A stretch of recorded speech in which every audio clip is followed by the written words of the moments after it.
Sama halnya dengan Rusia dan Ukraina, Israel dan kelompok Hamas juga masih terus terlibat dalam aksi perang panas.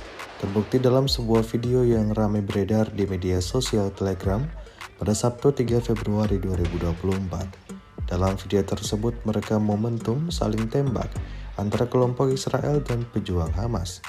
Tepatnya di wilayah Khan Yunis, tentara Israel beroperasi menembaki sudut demi sudut kota di Palestina.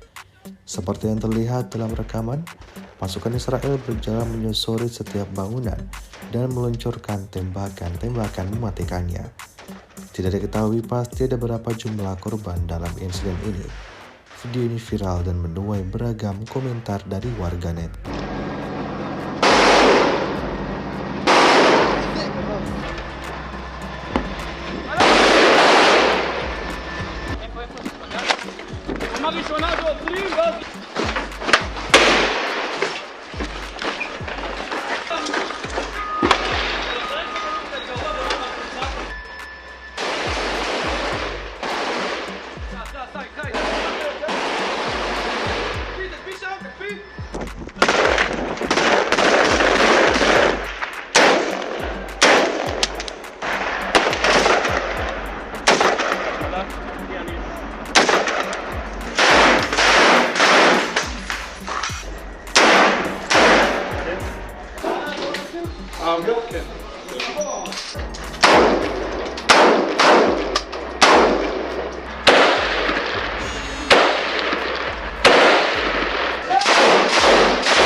Download Tribun X sekarang, menghadirkan lokal menjadi Indonesia.